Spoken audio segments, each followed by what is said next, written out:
তিন আত্মীয়র কাছে কখনো হাত পাতবেন না। ভুলেও এই তিন ধরনের আত্মীয় স্বজন যারা আছে তাদের কাছে কখনো হাত পাতবেন না, তাহলে আপনার মান সম্মান নষ্ট হয়ে যাবে এবং আপনার ব্যক্তিত্ব নষ্ট হয়ে যাবে, আপনার মূল্য কমে যাবে।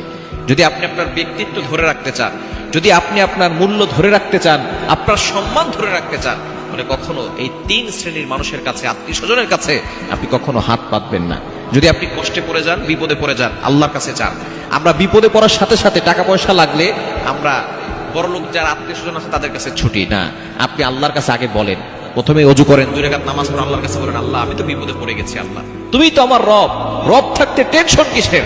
যখনই বিপদে পড়বেন মনে করবেন আপনার একজন রব আছেন, আপনার একজন প্রভু আছেন, আপনার একজন সৃষ্টিকর্তা আছেন, আপনার একজন আল্লাহ আছেন।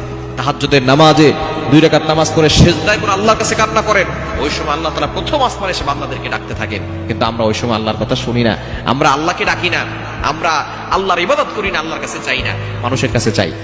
আপনি চাইতে পারেন বিপদে পড়লে, তবে তিন আত্মীয় স্বজনদের কাছে চাইবেন না। নাম্বার 1, এক নাম্বার হচ্ছে যদি আপনি বিবাহিত হন, কখনো আপনার শ্বশুরের কাছে হাত পাতবেন না।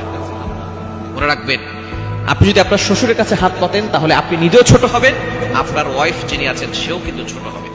কেননা প্রত্যেকটা মেয়েই চায়, তার বাবা মাকে বোঝাতে চায় যে আমি আমার সংসারে ভালো আছি, আমি আমার সংসারে হ্যাপি আছি, সুখে আছি। কিন্তু যখন আপনি জামাই হয়ে শ্বশুরের কাছে হাত পাততে যাবেন, তখনই কিন্তু আপনি ছোট হবেন, আপনার স্ত্রীও ছোট হবে। এজন্য 1 নাম্বার হচ্ছে বিবাহিত হলে আপনি আপনার শ্বশুরের কাছে কখনো হাত পাতবেন না। নাম্বার 2, দ্বিতীয় নাম্বার হচ্ছে আপনি কখনো আপনার বোনের বাড়ি, বোনকে যেখানে বিয়ে দিয়েছেন সেই বোনের বাড়িতে অথবা বোনের জামাইয়ের কাছে কখনো হাত পাতবেন না।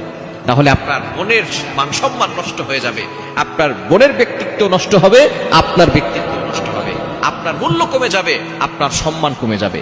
বোনের বাসায়, বোনের বাড়িতে অথবা বোনের জামাইয়ের কাছে কখনো হাত পাতবেন না। যদি টাকার বেশি প্রয়োজন হয় তাহলে আপনি আপনার ভাই যারা আছেন তাদের কাছে হাত পাততে পারেন, তারা এটা কিছু মনে করবে না। তবে আপনার বোনের জামাইয়ের অবশ্যই এটা বিষয় নিয়ে কিন্তু আপনাকে কটাক্ষ করবে, আপনাকে কিন্তু আঘাত করতে পারে।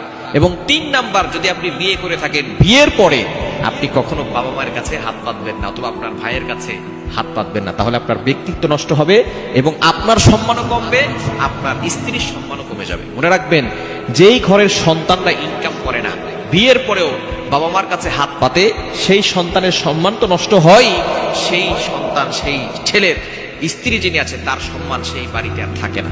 এজন্য অবশ্যই প্রচুর ইনকাম করেন, অক্লান্ত পরিশ্রম করেন, অক্লান্ত পরিশ্রম করে তারপরে আপনি আপনার পরিবারের কাছে কিছু দেওয়ার চেষ্টা করেন। মনে রাখবেন, নেওয়ার থেকে দেওয়ার হাতটাকে আল্লাহ বেশি পছন্দ করেন। সব সময় চিন্তা করবেন, আল্লাহর কাছে দোয়া করবেন, আল্লাহ আমাকে যেন কখনো কারো কাছে হাত পাততে না হয়, আমি যেন সবসময় মানুষকে দিতে পারি, যেন নেওয়ার হাত থেকে দেওয়ার হাতটা অতি উত্তম।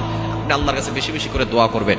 দারিদ্রতা থেকে আল্লাহর কাছে বাঁচার জন্য দোয়া করবেন, আল্লাহুম্মা ইন্নী আসআলুকাল হুদা ওয়াত তুকা ওয়াল আফাফা ওয়াল গিনা। এই দোয়া বেশি বেশি পড়বেন, আল্লাহুম্মা ইন্নী আসআলুকাল হুদা ওয়াত তুকা ওয়াল আফাফা ওয়াল গিনা। এটার মাধ্যমে আল্লাহ তাআলা আপনাকে অনেক বেশি দান করবেন, ধনী বানিয়ে দিবেন, হেদায়েত দান করবেন, সঠিক পথ দেখাবেন এবং আল্লাহ তাআলার ভয় অন্তরে ফিট করাবেন। এজন্য দারিদ্রতা থেকে বাঁচার জন্য এই দোয়াটা বেশি বেশি পড়বেন এবং এই শ্রেণীর মানুষের কাছে কখনো হাত পাতবেন না, তাহলে আপনার ব্যক্তিত্ব নষ্ট হয়ে যাবে।